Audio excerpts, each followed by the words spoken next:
selalu untukmu, selalu untukmu, Tuhan dan Rajaku. Ini lagu yang luar biasa, yuk nyanyikan. Katakan, semua yang ku perbuat, baik siang dan malam, selalu untukmu. Yes Lord. Katakan yuk, segenap hati hidupku, segenap hidupku. Yes Lord.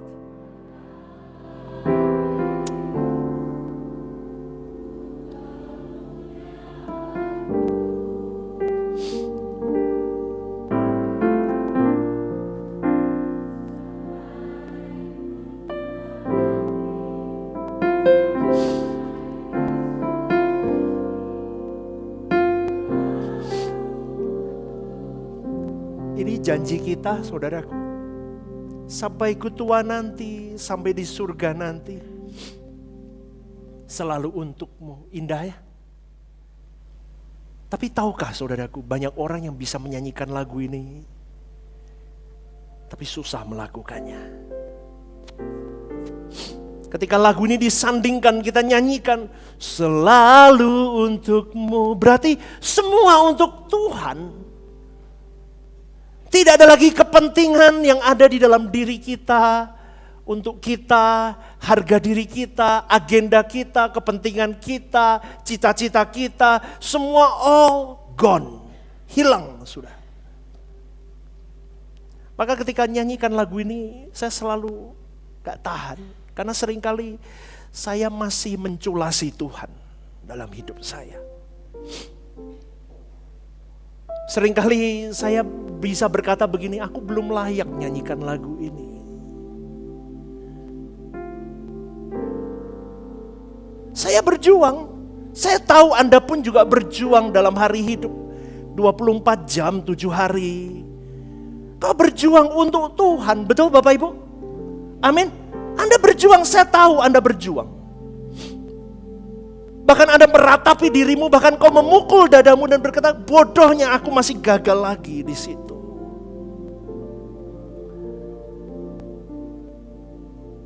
Tapi disitulah seni dari kita mengiring Tuhan. Kalau kau gagal, bangkit saudaraku. Kalau kau jatuh, orang percaya jatuh 100 kali, bangkit 100 kali. Tidak ada kata habis.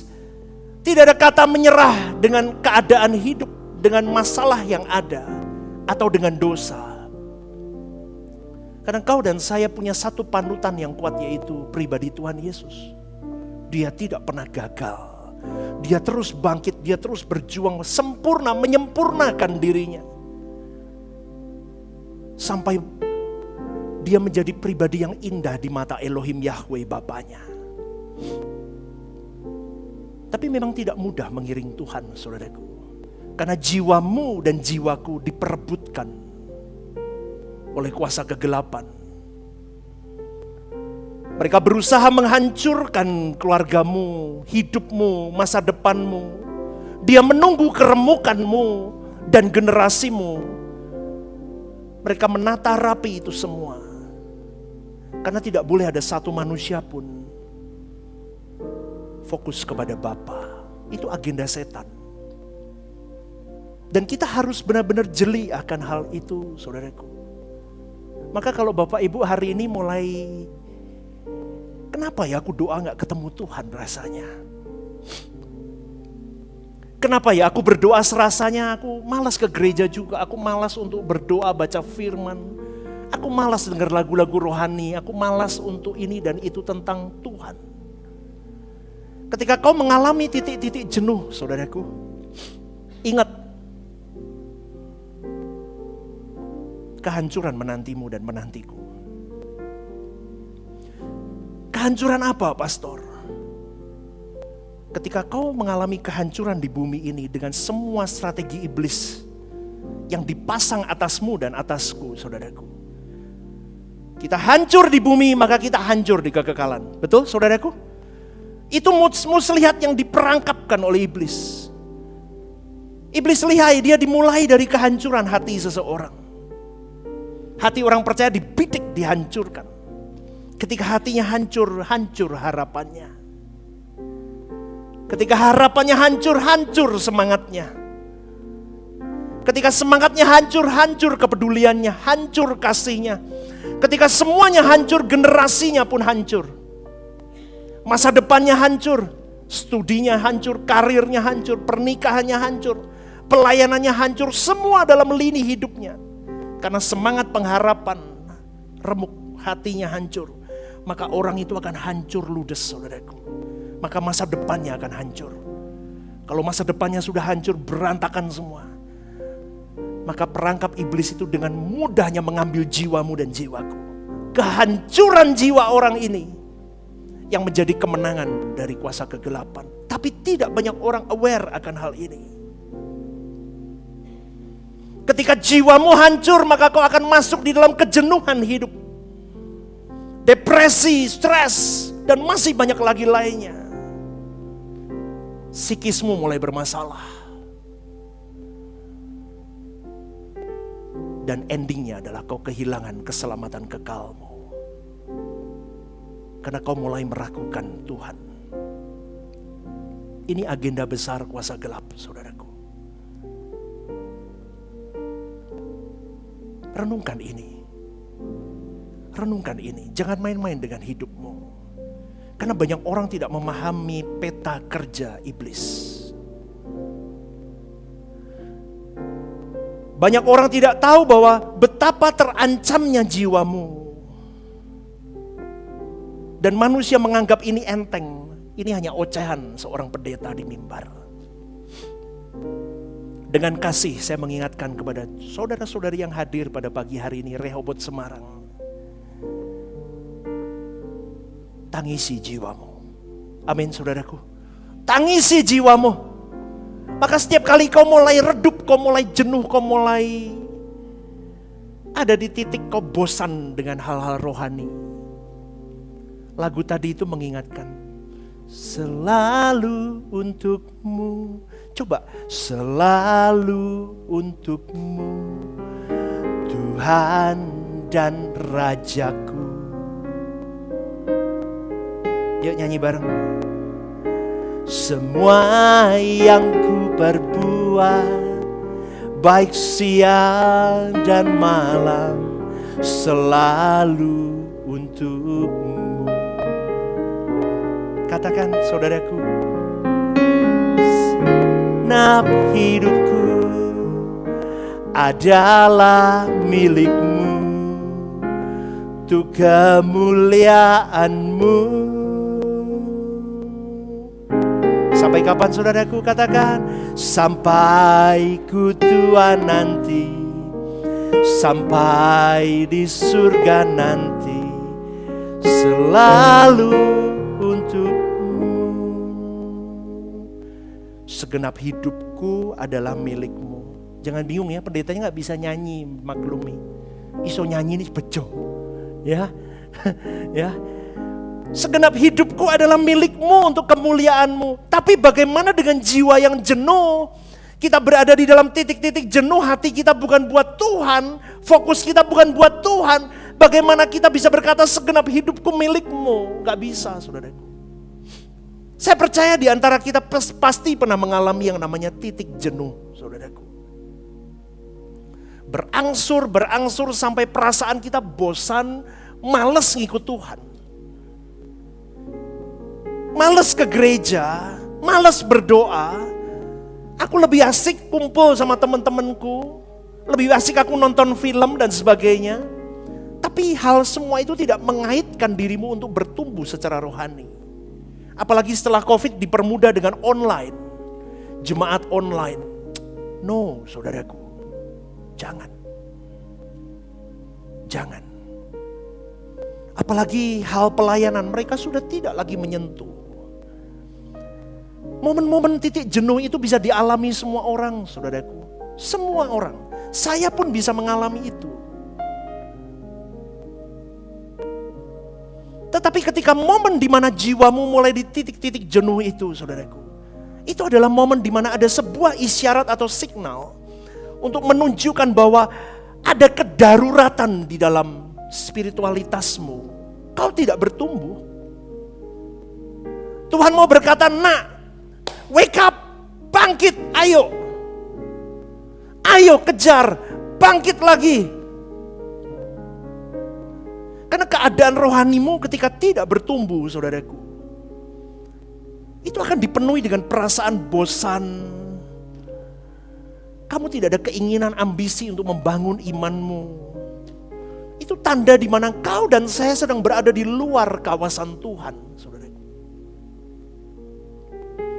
Ini tanda kita sedang ditarik oleh kuasa gelap dengan jeratnya. Kita sedang diperebutkan di alam roh supaya engkau dan saya tidak lagi bergairah tentang Tuhan. Apalagi bagaimana menyenangkan hatinya. Bagaimana memanjakan perasaannya. Oh tidak. Karena ketika orang jenuh, dia hanya memikirkan bagaimana perasaanku, egoku. Siapa yang pernah mengalami itu? Jangan usah angkat tangan. Tapi saya yakin Anda pernah mengalami. Betul saudaraku? Betul? Ke gereja aja males. Doa aja males kita.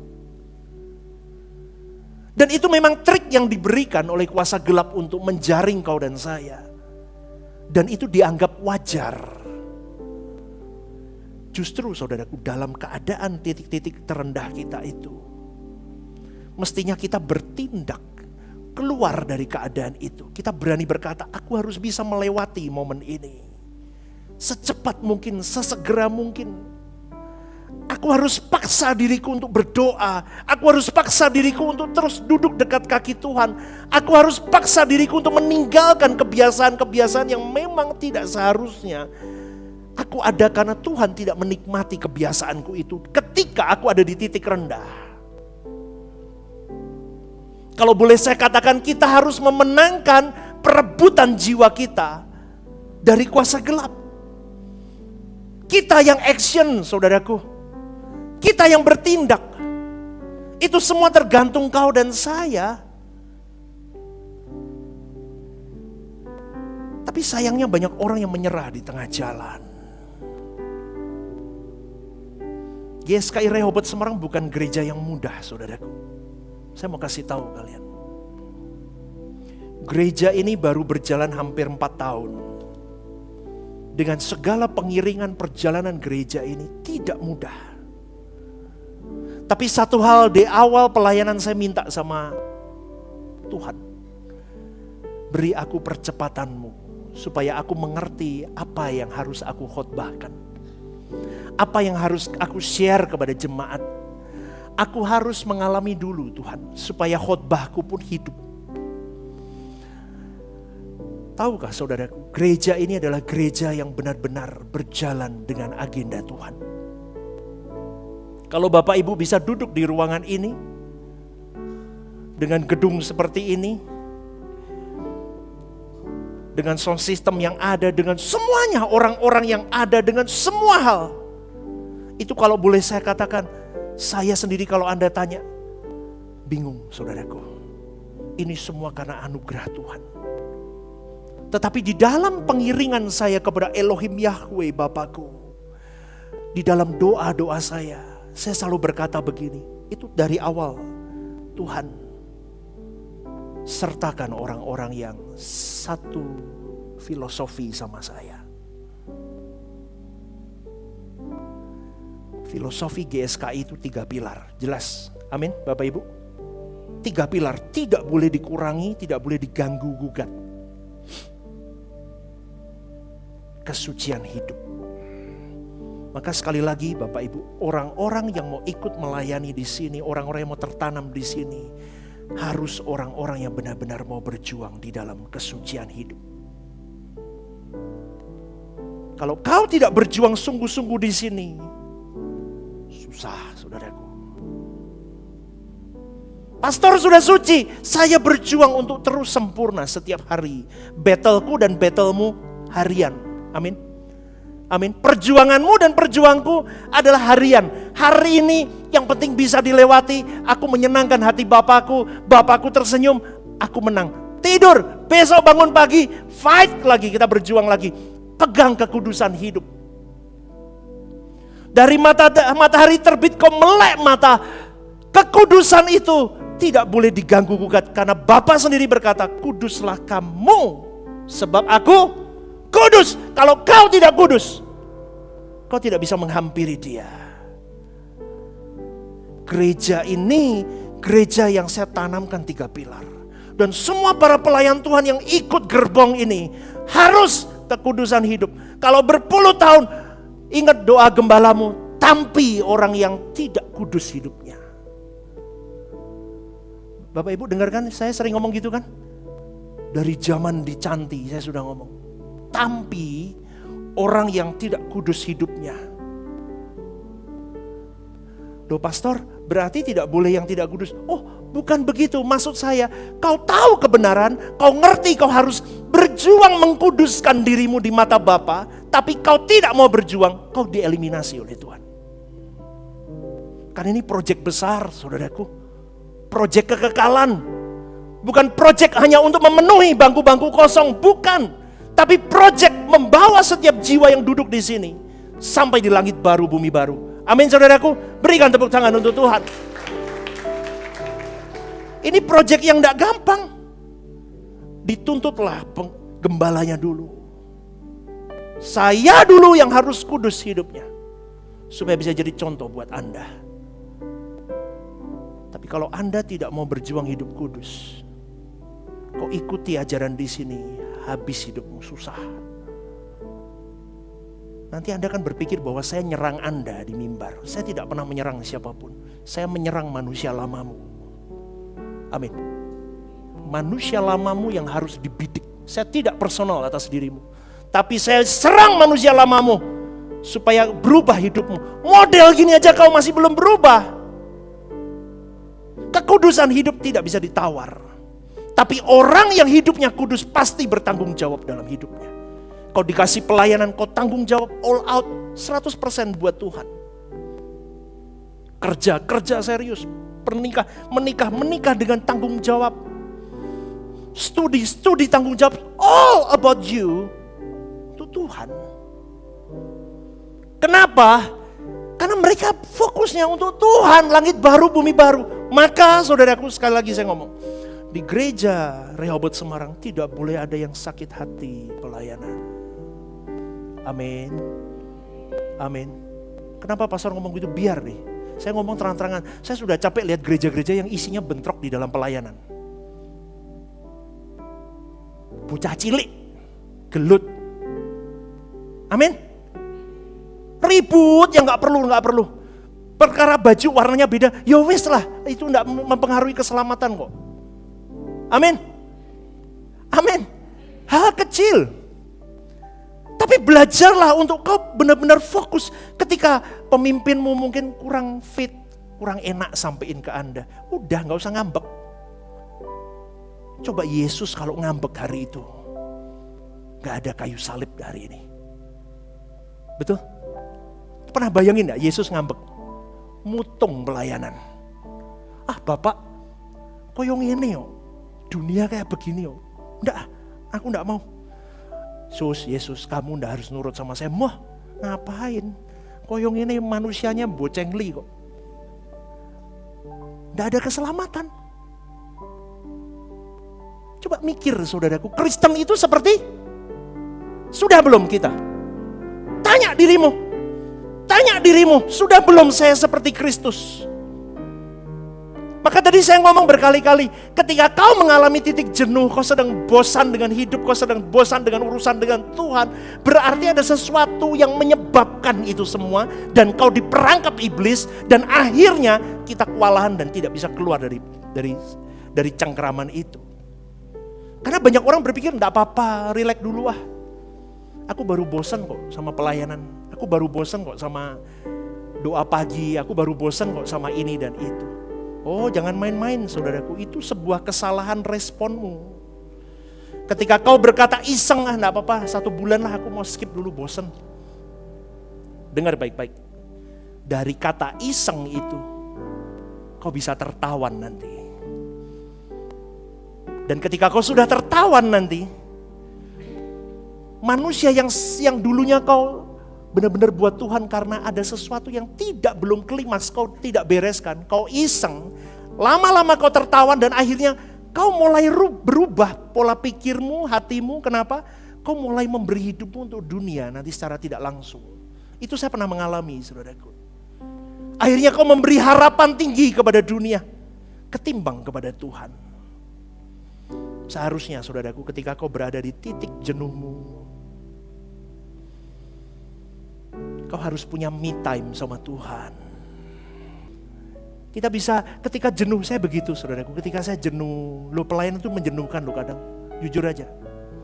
Karena saya harus berhadapan dengan berbagai model manusia, dengan segala keunikannya.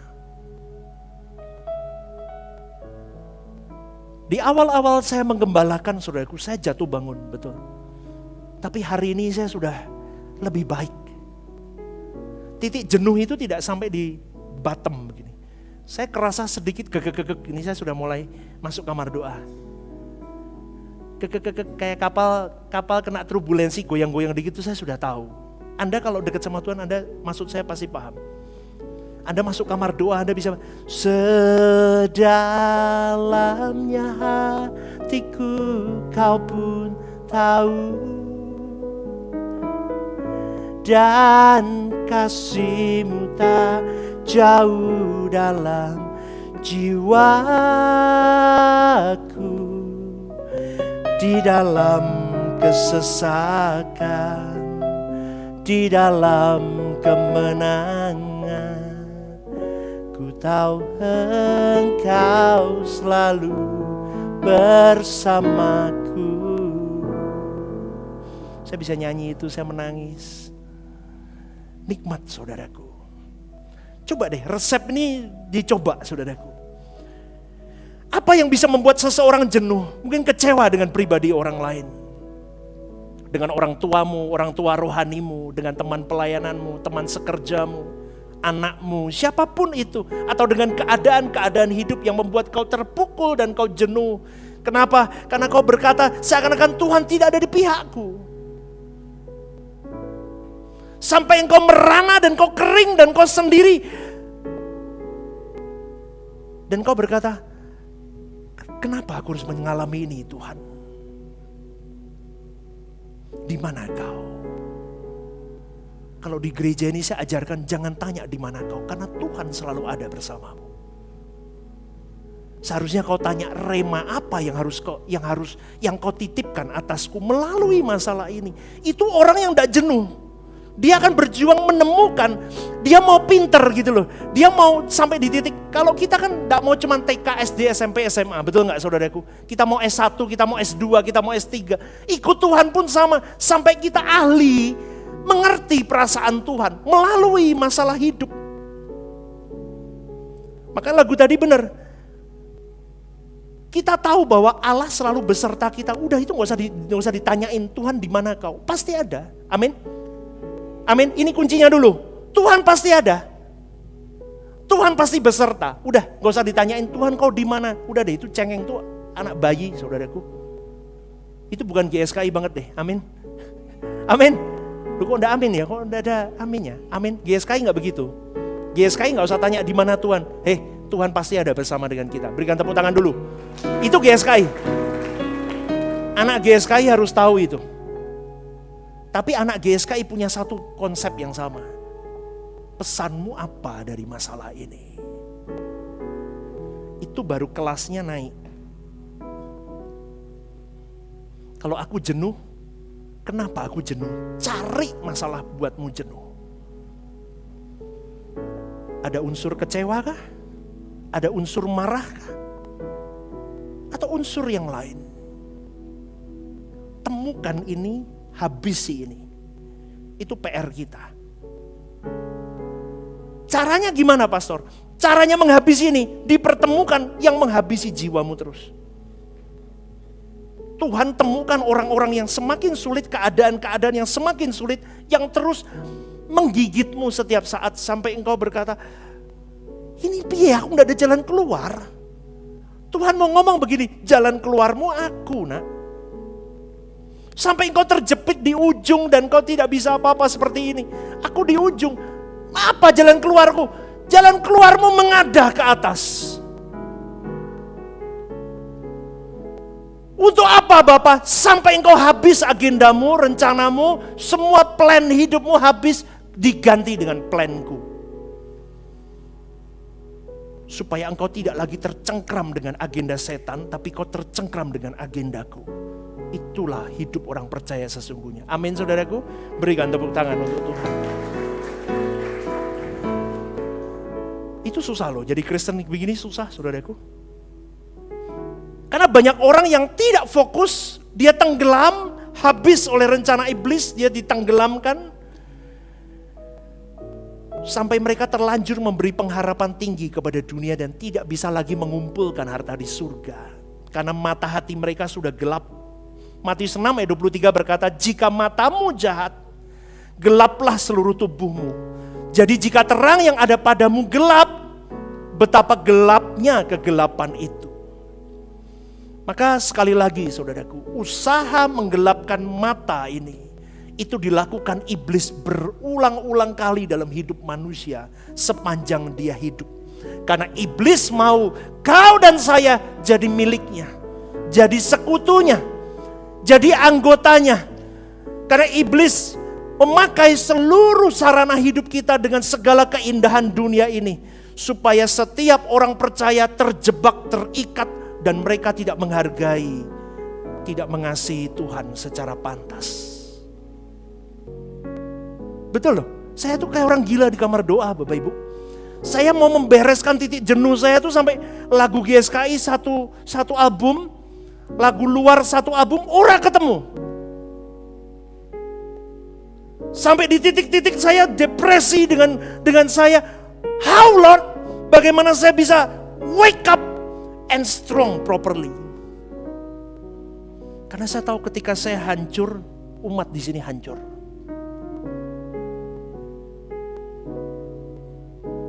Pertolonganmu begitu ajaib, kau telah memikat hatiku. Terus gimana? Di saat aku tak sanggup lagi, di situ tanganmu. Yes, katakan, pertolonganmu begitu ajaib, kau telah memikat hatiku. Kini mataku tertuju padamu, rasakan kasih-Mu. Saya punya pengalaman dengan lagu ini, dan lagu inilah yang membangkitkan saya sebetulnya, jujur Bapak Ibu. Pertolonganmu apa tadi? Saya nggak hafal lagunya. Pertolonganmu begitu ajaib. Ajaibnya Tuhan itu luar biasa. Supaya engkau jatuh cinta sama Dia, dihabisilah hidup kita sampai kita tidak bisa jatuh cinta sama Tuhan, sama dunia. Kita hanya jatuh cintanya sama Tuhan. Itu pertolongan. Maka ada lagu tadi, Bapa sentuh hatiku. Tuhan udah kasih, gak bisa nak, aku udah kasih kamu pertolongan untuk menyentuh hatimu berkali-kali, tapi kamu gak mau. Dengan cara apa? Kau lihat keadaan hidupmu, kau melek, berat kan? Yes. Tapi di dalam kedalaman jiwamu, kau masih marah kepadaku. Kau masih mengumpat akan diriku. Kau masih tidak terima dengan keadaanmu. Tidak bisa. Inilah pertolonganku atasmu. Supaya lagu tadi berkata, selalu untukmu, itu nyata melalui pertolonganku ini. Ku lumat kau, ku habisi kau, sampai engkau tidak bisa apa-apa lagi tanpa diriku. Makanya slogan GSKI, memindahkan hati ke surga. Itu pertolongan Tuhan dengan ditempa terus. Tapi orang hebatnya Tuhan tidak boleh jenuh. Amin saudaraku. orang hebatnya Tuhan tidak boleh terkapar dan habis hidupmu. Makanya sebelum mengiring Tuhan, lihat anggarannya dulu. Berani bayar nggak kau? Jangan jadi Kristen KTP, saudaraku. Jangan jadi Kristen pulang pergi gereja tiap hari Minggu. Kau kasih perpuluhan, kau kasih persembahan dada guna kalau kau tidak berjuang menghabisi hidupmu. Karena banyak orang Kristen hanya berkelakuan baik, berkelakuan sopan, beretika di mata manusia, tetapi tidak dikenal dan tidak dinikmati oleh Tuhan, dan tidak diperkenankan menjadi anggota keluarga kerajaan Allah. Itu ironik kekristenan. Maka jangan sembarangan kau hidup. Orang yang bertumbuh dewasa bersama dengan Elohim Yahweh tidak akan mengalami kejenuhan. Amin, saudaraku. Aminnya sepi, gak mau semangat begitu rasanya. Tapi aku jenuh, pastor. Jangan jenuh. Kalau hari ini kau bisa melayani dalam hari hidupmu, kau bekerja, kau melayani Tuhan di dalam pekerjaanmu, giving your best. Menikahlah untuk Dia, giving your best. Studi untuk Dia, giving your best.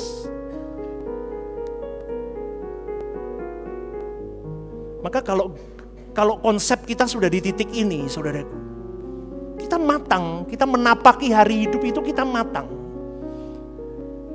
Kita tidak akan menyakiti orang, kita tidak akan disakiti, karena kita tidak akan tersakiti. Kita kuat, kenapa? Karena kita dewasa di dalam Tuhan. Hidupmu hanya untuk Tuhan. Orang mau nyakiti, kamu tidak kerasa sakit, karena aku merasa tidak tersakiti. Kenapa? Karena bukan untukku, untuk Kalau yang kau lakukan untukku, kau sakit nanti. Betul? Maka berubahlah, saudaraku. Ingat ya, selingan-selingan dunia itu adalah pintu masuk kuasa gelap menawan manusia. Jangan main-main, kau kumpul dengan orang sembarangan, kau kumpul dengan orang-orang yang tidak takut akan Tuhan, hati-hati. Kau pasti akan tertawan dan kau akan terhilang suatu hari nanti. Kalau kau mengalami kejenuhan hari ini, saudaraku, taklukkan kejenuhan itu, kalahkan kejenuhan itu. Kalau kau berkata, kau menyerah, aduh kali ini aja deh pastor, kau sedang membangun selera dunia dalam hidupmu. Hati-hati, saudaraku. Maka pada pagi hari ini, saudaraku, kalau kau kecewa dengan siapapun, mungkin kau kecewa dengan orang tuamu, atau siapapun lah, orang tua rohanimu sekalipun. Ingat, semua orang bisa berbuat salah. Anda pun bisa berbuat salah. Hamba Tuhan pun tidak kebal dengan hal itu. Aktivis pun tidak kebal dengan hal itu. Maka suatu hari kalau kita berdiri di tahta pengadilan Tuhan, dan kita berkata kepada Tuhan, aku jenuh Tuhan dengan hidupku. Maaf, aku tidak mengiringmu sampai akhir, karena aku jenuh. Aku kecewa dengan si A, aku kecewa dengan si B. Dia panutanku tetapi dia mengecewakan aku. Alasan-alasan itu tidak bisa diterima sebagai seorang pengikut Kristus, saudaraku. Karena Yesus pun tidak pernah berkata itu dan tidak pernah meneladankan hal itu. Bahkan di kayu salib dia berkata, Bapa, ampuni mereka karena mereka tidak tahu apa yang mereka perbuat. Maka pada pagi hari ini, saudaraku, ketika keadaanmu mengecewakan hidupmu, justru disitulah kita sedang berperang di dalam pikiran, perasaan hati kita, supaya kita benar-benar bisa menguasai hidup kita dan kita bisa menjadi penolong untuk orang-orang yang mengecewakan kita. Itu seharusnya yang memicu dan memacu dirimu dan diriku untuk bertumbuh. Kalau keadaanku begini hari ini, apa yang harus kulakukan? Satu yang saya selalu ajarkan di sini. Kalau keadaanmu rumit dan tidak ada jalan keluarnya, satu, lawanlah semua dengan apa? Kekudusan hidup. Jangan jahat sama orang. Tidak usah macam-macam hidup ini. Satu macam aja buat Tuhan. Amin. Jangan jahat. Jangan jahat sama orang. Kuduskan pikiranmu, perasaanmu. Lihat ya, bagaimana Tuhan membela orang yang belajar untuk menyenangkan perasaannya. Saya saksi hidup. Saya saksi hidup, Bapak Ibu. Keadaan boleh gonjang-ganjing kayak apapun. Jaga pikiran, jaga hati, fokus, jaga kekudusan. Lihat bagaimana Tuhan yang kita sembah, Allah yang Maha Esa, pencipta langit semesta ini berkata, semua bisa dilewati bersamaku nak. Buktikan siapa aku. Maka hari ini apapun keadaanmu saudaraku, katakan dalam jiwamu, dalam pikiranmu, semua bisa dilewati. Amin saudaraku. Amin. Bahkan ketika keadaan benar-benar tidak bisa dikawal dengan kekuatan kita, berlututlah. Jangan menjadi jenuh, tetapi berjuanglah di dalam lututmu untuk kuat. Karena percayalah, masalah hidup, penderitaan yang kau alami hari ini adalah nutrisi yang bisa menjadi bahan bakar untuk kau bisa terbang tinggi bersama dengan dunia. Indah loh ikut Tuhan itu saudaraku. Dulu saya mengenal Tuhan melalui khotbah-khotbah pendeta-pendeta yang saya dengar. Tetapi Tuhan bawa saya sampai mengenal Dia secara pribadi melalui pengalaman hidup saya dengan Dia. Dan itu yang saya mau share kepada Bapak Ibu saudara-saudari di tempat ini. Berpengalamanlah dengan Tuhan. Karena tujuan perjalanan hidupmu dan hidupku yaitu satu. Kerajaan Tuhan Yesus yang akan datang. Kau dan saya bersama dengan Tuhan Yesus memimpin kerajaan Bapa di langit baru bumi baru. Dan orang-orang yang diizinkan di sana saudaraku, itu adalah orang-orang yang benar-benar mempertaruhkan tanpa batas hidupnya bagi pekerjaan Bapa. Amin saudaraku. Dan itu dipastikan kau dan saya. Itu pastikan kau dan saya sejak di bumi. Sejak di bumi kita sudah di surga. Saya ulang sekali lagi. Sejak kita hidup di bumi kita sudah di surga. Maka jangan ingini apapun selain kepentingan Tuhan. Besok mungkin renungan-renungan sepanjang pagi ya. Saya selalu katakan ini, hiduplah sederhana saudaraku. Cukupkan dirimu. Kekang semua keinginanmu, matikan semua keinginanmu yang tidak Tuhan nikmati. Cukupkan, asal ada makanan, pakaian, cukup. Amin gak nih? Ojo amin-amin tok iki angel Bapak Ibu. Ini remuk ini. Ada baju pakai dulu, gak usah boros. Kehormatanmu bukan di bajumu, kehormatanmu di mata Tuhan. Innermu, jiwamu yang benar dipakai untuk kesenangan hati Tuhan, itu yang dihormati. Gereja ini tidak gereja hedon yang mengajarkan jemaatnya untuk parkir di bumi ini. Tetapi saya berjuang, saya mau membawa Bapak Ibu di tempat ini. Parkirkan hatimu di surga, bukan di bumi ini. Sehingga ketika kau berjuang mematikan semua kesenangan-kesenangan itu, kau akan mengurangi kejenuhanmu. Kenapa? Karena harapan manusia ke sana, harapan Tuhan ke situ. Setiap kali kita lemparkan harapan kita ke sana dan Tuhan tarik kita ke sini, kita bisa jenuh loh dengan hidup. Karena tidak sesuai dengan mauku ke sana. Mauku rumah gedong, mauku mobil mewah, mauku deposito berapa M, mauku ini dan itu. Tapi Tuhan berkata, habiskan semua keinginanmu. Maka lihat bagaimana aku memelihara hidupmu nak. Tapi kan tidak semua orang berani begitu. Dulu saya nggak ngerti, saudaraku, konsep Tuhan ini mau apa. Makanya dulu kalau saya belum di ajaran GSKI ya saudaraku, itu banyak orang ngomong begini, kalau ikut Tuhan toh, Stephen, kamu dulunya nakal tuh misalnya ya, terus kamu sugih tuh kaya raya ikut Tuhan, belum ikut Tuhan, terus nanti kamu ikut Tuhan toh Stephen, dihabisi sama Tuhan sampai 0. Hah? Loh kok medeni ngono toh? Saya pertama begitu dulu. Pernah dengar gitu nggak? Loh kira atau krungu aku tok toh? Pernah dengar begitu gak? Nanti dihabisin dari 0, diulang, di-reset sama Tuhan. Dulu saya gak paham Bapak Ibu. Setelah saya masuk ke ajaran ini, saya tidak mengiyakan itu total, tidak. Tapi yang saya iyakan adalah begini. bukan habis atau tidak habisnya. Habisnya itu lebih kepada bukan hartanya. Tapi lebih habisnya itu kepada apa? Berhala yang ada di dalam pikiran kita. Dalam hati kita. Itu berhala itu dihabisin loh. Sampai dilumat. Tahu gak Bapak Ibu, di gereja ini. Makanya saya ngomong sama Bu Lisi, jangan berharap kepada manusia siapapun. Satu pun gak boleh. Karena kalau ada satu pun yang kita harapkan dari orang itu akan diambil Tuhan. Gak percaya? Saya sudah praktek berkali-kali.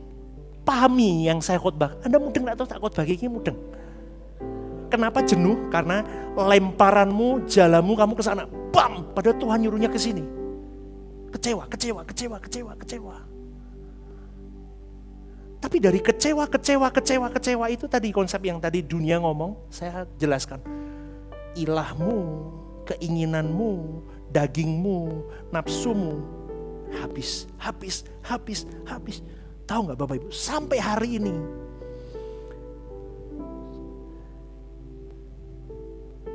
saya sudah di titik, ini jujur ya, pengembalaan gereja saya sudah di titik begini. Dulu kan belum sampai di sini. Yang mau ikut saya, ikut gerbong saya. Perjuangan kita 3 pilar itu sudah jelas. Tapi ingat syaratnya, kalau kamu mau ikut saya 3 pilar ini, kamu harus berjuang. Kalau gak berjuang, pasti dieliminasi Tuhan. Loh berarti Tuhan gak sayang sama itu? Bukan gak sayang. Tapi ini proyek besar. Kalau kamu dilatih bertahun-tahun kau tidak kunjung berubah. Kau masih mata duitan terus. Kau masih harga dirimu tinggi terus, gak bisa. Gereja ini harus ada di titik habis total buat Tuhan. Atau gak usah sama sekali. Amin gak? Kamu ngiring Tuhan harus habis total. Resik-sik, itu bahasa Jermannya. Kalau orang resik-sik, kamu gak bisa ikut Tuhan. Karena Tuhan yang kita sembah adalah Tuhan pencemburu, saudaraku. Ingat baik-baik. Kejenuhan semua itu berarti kau belum selesai dengan dirimu. Kalau kau sudah selesai dengan dirimu, orang mau nabrak, orang mau apa, orang keadaan mau seperti apa, kau teduh, kau diam. Dan kau hanya berkata, selalu untukmu, selalu untukmu, Tuhan dan Rajaku. Yuk nyanyi bareng-bareng yuk. Semua yang ku perbuat, baik siang dan malam, selalu untukmu. Wah indah saudara. Katakan yuk. Segenap hidupku adalah milikmu, untuk kemuliaanmu.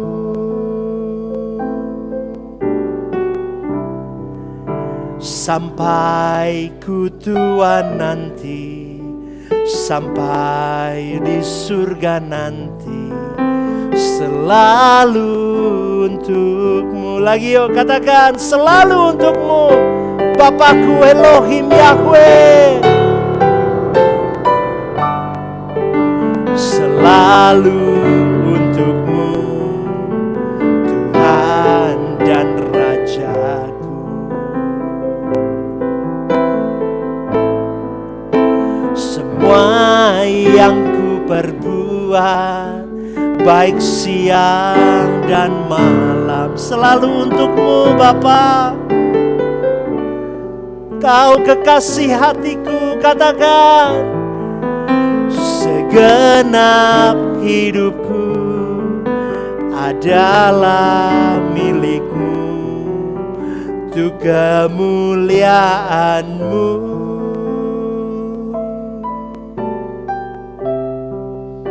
Sampai ku tua nanti, sampai di surga nanti selalu untukmu. Makanya saudaraku, kemenangan jiwamu atas kuasa gelap, atas keadaan, atas dirimu sendiri, itu harus setiap hari dan setiap saat. Pastikan kau tidak ada di area di luar Tuhan. Kalau kau mau safe, kau mau baik-baik saja, kau harus ada di dalam wilayah Tuhan. Caranya apa? Kudus hidupmu. Itu satu hal kunci pas masuk dulu ke wilayah Tuhan. Maka Filipi 3 ayat 13-14 berkata, aku melupakan apa yang ada di belakangku dan mengarahkan diri kepada apa yang di hadapanku dan berlari-lari kepada tujuan untuk memperoleh hadiah. Rezekiku adalah ketika aku bisa melakukan kehendak Bapakku. Itu rezeki Tuhan Yesus. Rezeki orang percaya sama. Ketika aku bisa melakukan kehendak Bapakku, aku menyelesaikan sampai tuntas, finishing well. Itu rezekiku menjadi seorang manusia. Dan Yesaya 40 ayat 31 berkata, tetapi orang-orang yang menanti-nantikan Tuhan mendapatkan kekuatan baru. Mereka seumpama Raja Wali yang naik terbang tinggi dengan kekuatan sayapnya. Itulah seharusnya orang percaya yang tidak ditenggelamkan dengan keadaan hidup. Karena apa? Karena dia tahu dia ada di tangan yang tepat. Dia hidup bersama dengan Allah Immanuel. Maka tidak ada ketakutan, tidak ada kekecewaan. Semakin ditempa masalah, semakin melenting. Ditekan semakin lompat tinggi, diinjak semakin terbang tinggi. Itulah kekristenan yang sesungguhnya. Bukan Kristen manja, bukan Kristen lembek yang mengasihani dirinya, mengutuki Tuhan. Maka saudaraku, saya tutup dengan satu ayat, Roma 12 ayat 11. Janganlah hendaknya kerajinanmu kendor, biarlah rohmu menyala-nyala dan layanilah Tuhan. Berikan tepuk tangan untuk Tuhan. Yuk bangkit berdiri.